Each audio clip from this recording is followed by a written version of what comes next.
Tokyo is a sprawling city that offers dramatically different experiences depending on where you stay. Are you looking for nightlife and bright lights, high-end shopping, unique dining experiences, or maybe a more tranquil time in Tokyo? What's the experience you're looking for? We help you decide.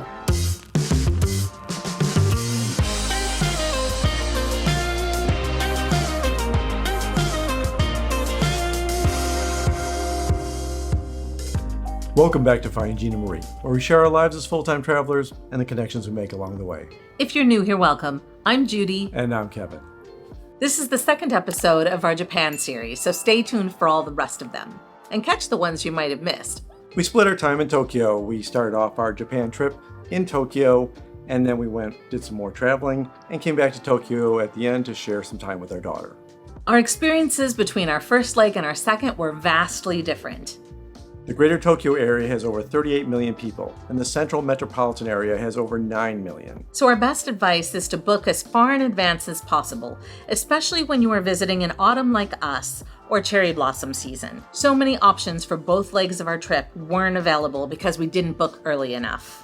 When looking at the different areas of Tokyo for hotels, you need to look at not just what ward an area is in, but also the neighborhood, because even within a single ward, you'll have a variety of experiences. We'll be covering 6 areas to consider and sharing some food recommendations, spots to find cherry blossoms and beautiful autumn leaves, and we'll also mention what we paid for everything. We flew ANA Airlines in premium economy, which was a splurge using points since we were arriving after a visit to family in the US. We redeemed 184,642 points and paid $226.77 for one-way tickets valued at $2,996 for both of us. We're actually on the plane, getting ready for going on our flight to Tokyo, and it's been really nice so far. Yeah, it's great. And so this was one of the splurges. We are in Economy Plus that we earned with points, so that's a nice treat. Yeah, staff's been great. Treatment's been wonderful. This plane looks great. Excellent seats, excellent foot area and stretch out area. It's always nice when it's a 2-2 or whatever, so you don't have to have somebody next to you. Yeah. Those are nice. Yeah, a little bit better than regular, and slippers. I think we have reclining seats. We have all these Well, we footrests. also have footrests, which is really nice for me. Yeah, so I'm all set for that. Noise canceling headphones? Yes, because I can't hear you. Chicken teriyaki. Sort of noodles. Teriyakis over rice. Wasabi paste. Oh, good. The advantage of the premium economy was that we arrived fresh from a relaxing plane ride with great amenities. So I am thrilled that we are here. I don't know. I feel like our airplane just really our airline set the stage for what awaits us. It was just really a top-notch experience, and All Nippon Airways, ANA, very nice service, lovely plane, comfortable seats. yeah. Set the bar pretty high, yeah. Yeah, I'm so excited. I feel very unprepared, but it won't take too long for us to get ready for a few mistakes. We had no idea of the overwhelm we'd experience finding the right trains to get to our hotel. All right, last leg here. We just gotta walk to our hotel. This is crazy. There's a lot of trains and a lot of stairs. It has been so much more crowded than I expected it to be, and at this point it's 6:18, which we've just gone through rush hour, so that is part of the explanation, but it made it very hard to just assess where you are and where you're trying to get to. Yeah, there's a lot of ticket gates too, so we didn't want to make the wrong choice. Well, and unfortunately, not knowing where we're going and having a path, but you have to get there by this amount of time. So if we missed something, then we're starting over. And the path that we took based on price also required us to get off at multiple stops. So it's been an adventure, and we are at nearing the finish line. Last stop. Just a quick walk, all right? Yes, 500 meters? yes. All right, let's go. Sounds good. So let's start off with Shibuya. It's southwest of central Tokyo and one of the 3 large sub-centers in Tokyo. The other 2 are Shinjuku and Ikebukuro area. We were shocked that our first sites in Tokyo were of a highway overpass and could have been lifted out of any part of the world. There were no tall buildings, and it didn't look particularly Japanese, except for the kanji versus Roman lettering on the signage. It turned out that although our first hotel was in the ward of Shibuya, it's in the neighborhood of Hatagaya, which is an upscale residential area of town and requires you to take an extra train leg to get there. If you're looking to stay away from the hustle and bustle, this may be the area for you. We stayed at the Himalayan Cloud Hotel. It was a very nice hotel and great for the price. We paid $635 for 4 nights, which breaks down to $127 per night. We thought we were staying in the area with skyscrapers, so you need to understand the neighborhood as well as the ward.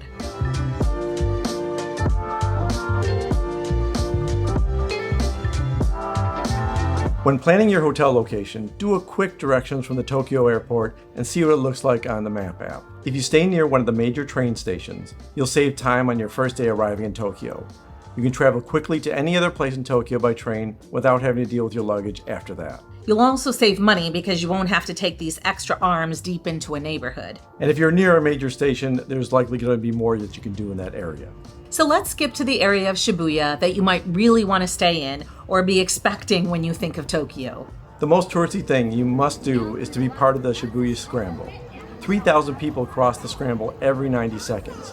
Watch us walk through it and then view it from overhead. Skip the pricey Shibuya Sky building with its $15 online tickets and rooftop seats costing nearly $28.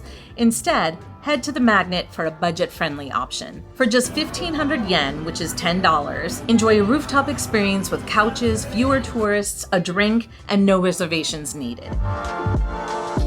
The Metropolitan Government Building's 45th floor observation deck offers a free view, but it's currently closed.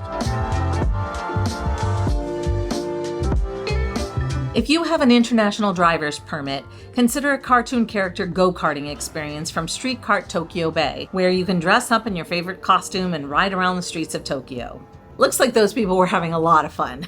And if you have enough patience, stand in line for a picture with the bronze statue of the famous loyal Hachiko, a Japanese Akita dog who lived 100 years ago and is remembered for his remarkable loyalty to his owner. It's a very popular site. You can get pictures from the side, but if you want to pose with the statue, you have to wait in line. It's right in front of the Shibuya Station's Hachiko exit, which was named after him. If you want to have amazing sushi, but want to make a real experience out of it, we recommend Kakaya by the Sea in the Mariumacho neighborhood. It's got traditional Japanese seafood with a contemporary twist. You need reservations, but it was our most memorable meal. If you book online, you need to order one of their family-style course meals. We might not have chosen that left to our own devices, but we tried some incredible food that we might not have been ambitious enough to try otherwise. We chose the Yuki course, which included 9 small courses that we could barely finish at 4,800 yen per person, or about $32.50. This is assorted sashimi. Fatty and red meat over tuna. Fatty and lean. Oh, this Fatty, one's fatty? yeah, fatty and lean. Lean. Okay. Lean tuna. Okay. Yeah, okay. red snapper, amberjack, Spanish mackerel, Excellent. Spanish mackerel and flounder. Vinegar marinated mackerel. Different mackerel.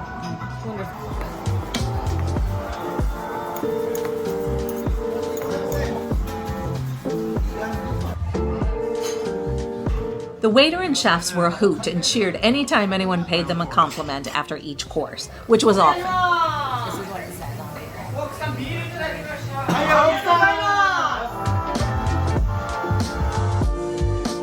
And if you're interested in a themed hotel, check out the nearby Suites Hotel. Mom's like, why didn't you book us here, Mom? Are they free?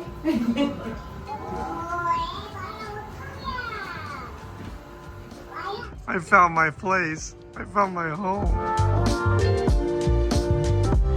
On our second visit to Tokyo from Kyoto, we were a bit smarter and planned a little bit ahead. Unlike our last hotel in Tokyo, this one's right near our main station, Shinjuku. So should be an easier trip than the last time, which was a little bit excessive. Right, and hopefully this should be a busier part of town too, so we are excited for all the cool things we're going to be doing. Tokyo again. Sure do. We knew our daughter would be disappointed in the Hatagaya area, so we booked a hotel in Shinjuku near the main train station. This area is famous for its flashy neon lights and nightlife.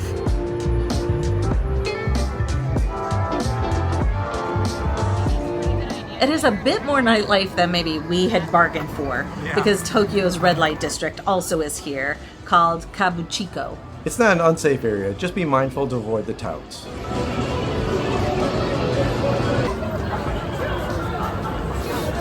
This is where you want to be if you're looking for some serious nightlife scene.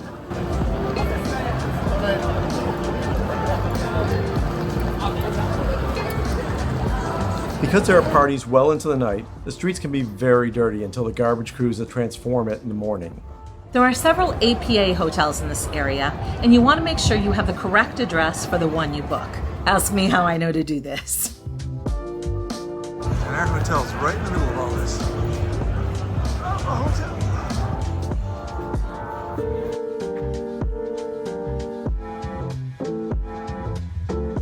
The rooms are small but functional and affordable. APA stands for Always Pleasant Amenities. For Kevin and I, we paid 73,384 yen, or $499 for 4 nights, which is $124.75 per night. We got a separate room for our daughter at the same price, since the rooms were way too small and only had 1 bed, which is pretty typical of Japan. This area even has its own 4-way scramble, but it's much smaller. And we don't mind busy cities, but we don't go out partying at night, so this area of Shinjuku wasn't a perfect fit for us. We are glad that we got to see some of the popular sites, like the 3D cat display near the Shinjuku station's east exit. It spans 3 stories and runs from 7 a.m. to 1 a.m., with different videos appearing based on the time of day. Very Instagram worthy and fun to watch, actually.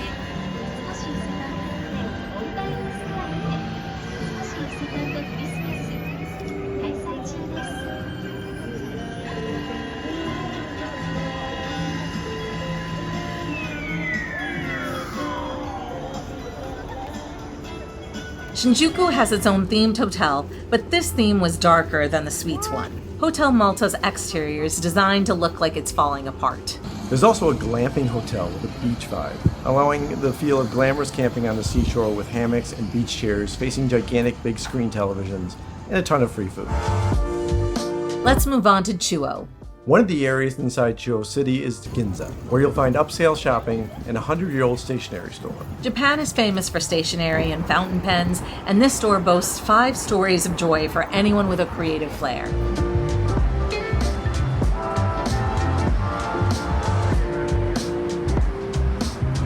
Go past all the fancy stores and you'll come to the Tsukiji market area. It's the largest fish market in the world. Don't go at lunchtime though, because the fish is overpriced here. It's better to go to any of the restaurants who purchase their fish in the early morning hours. Stalls typically close at 2 p.m. If you take a sushi making class, a market tour is often included beforehand. Chuo also holds the man-made island of Tsukishima, which is famous for monjiaki. You'll know it better as manja, Tokyo's version of the savory pancake called okonomiyaki, which is from Osaka. There's an entire street lined with manja restaurants, mostly open for dinner. We preferred Hiroshima's version best of all, but they are all worth trying. Manja's runnier and gooier and aren't as well formed compared to the other versions. We split a pork curry pancake, which cost 1,130 yen, or $7.68. It's pretty affordable, especially for the amount of food you're served.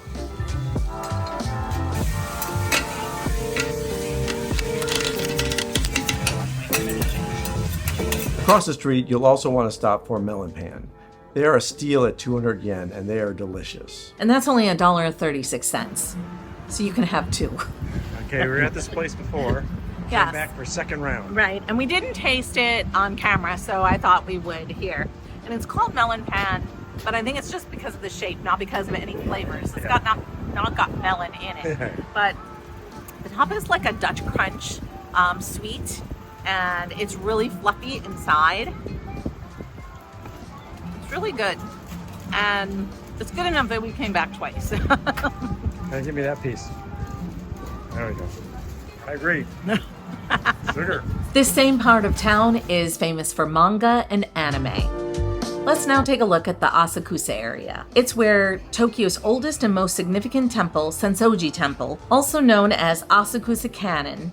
And if you thought visiting a temple would be a somber experience, guess again. For many of them, the grounds are celebratory, high energy, and filled with vendors of every sort. It's also free to visit. The Kaminarian Gate, which means Thunder Gate in English, is the outer of two large entrance gates that ultimately leads to the Sensoji Temple. The gate, with its lantern and statues, is great for pictures. When you come in through this gate, you'll walk along the street leading to the temple, called Nakamasi Dori. It's lined with nearly 90 shops selling crafts, souvenirs, and plenty of sweet and savory snacks. Seasonal events in July and December are also held on temple grounds. It's easy to miss this main gate if you enter through one of the side or lesser gates. Keep in mind that you're not supposed to eat while you're walking. So although there's all these food vendors, there aren't always places to put your trash, so you may have to carry it with you or give it back to the shop person if the lines aren't too long. There are plenty of restrooms here, and they all have toilets with built-in bidets. Our daughter had a laundry list of foods that we needed to try from the food vendors, so of course we had to listen to her. So this is a milk soft serve. I've seen a bunch of these and finally got a chance to snag one while we're by the That almost temple. looks fake though. Yeah, it does. Mr. Softy or Dairy Queen or what? I don't know. It's a little bit crystallized. It's just okay. But I'm a snob when it comes to ice cream. Looks pretty though, right? It does. The other popular ice cream here is served inside a crate. What do you think? It's creamy, soft serve. Yeah, it's really soft. It's really creamy. Very good. Since we're talking about ice cream, we're excited to share that we've started our own absolutely free community forum that we are calling La Familia. You can ask questions about trip planning and all things related to travel there. We're also giving you a chance to peek behind the scenes and are offering a bunch of other perks we're calling gelato levels if you decide you want to help support us financially as well. A video with the details is linked in the description below. The Ueno area of Asakusa has several museums as well, including the Tokyo National Museum, which is the oldest and largest museum in Japan. Unfortunately, we missed exploring museums on this trip, but we think it's still worthwhile for you to visit there. So let's talk about Chiyoda. We visited the neighborhood of Kanda in the Chiyoda area to meet up for a great e-bike tour that took us through this area, and our guide was really good. It was a perfect way to get our bearings, especially since Tokyo is so spread out. We'll put a link in the description below. At the end of it, we stopped at a standing sushi area for lunch that our guide recommended called Benkai Sushi Bar. This was a very authentic sushi bar with very little English. It was a little difficult to figure out what we wanted, so we chose to share the special of the day, which was a 10-piece set of 5 different sashimi. Lunch is typically from around 11 a.m. to 2:30 p.m., so don't wait too long to find a place to eat. We preferred the salmon and the shrimp the best, and for both of us, it was 1,800 yen total, which is about $12. Also in Kanda is Karashibi Miso Ramen Kikambo, which we loved and is known for offering spicy ramen. This place takes it to the extreme. Its name translates to Ogre's Iron Club, which basically means that the spice level will have you feeling like you got clubbed in the mouth. Their basic ramen is 980 yen, or about $6.66. To upgrade to an egg ramen costs 1,150 yen, or $7.82. And you can add additional toppings for extra charge, or additional spices. Medium spicy, Okay. extra oni. Arigato gozaimasu. The Imperial Palace, which is the main residence of the Emperor of Japan, is here. Kokyo-Gayan National Gardens also are here as well. The most convenient entrance to the park is from the Kudanshita side, through the Tayasuman Gate, which is a 2-minute walk from the Kudanshita station. Inside the park is the Nippon Budokan area, which hosts rock shows and martial arts tournaments. The Beatles played 5 sets here in 1966 during their world tour. Tayasuman Gate is famous for its cherry blossoms around the end of March. The area is so loaded up with visitors, you can't even ride a bike through it.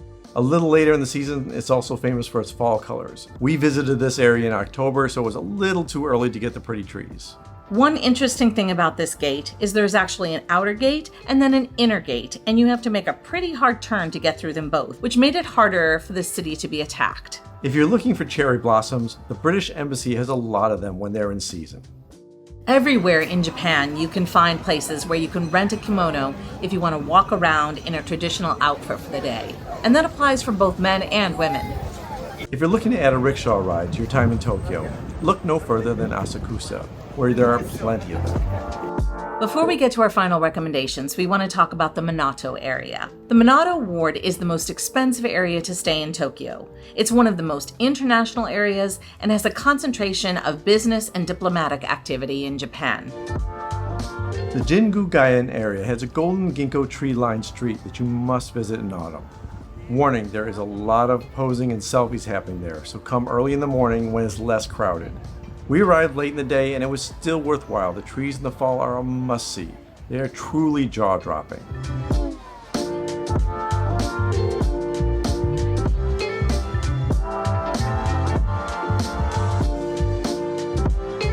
The Nezu Museum also is here. Even if you aren't visiting specifically for the art, there's a lovely 5-star garden if you are looking for some peace and tranquility. So with so many areas to stay, what are our final recommendations?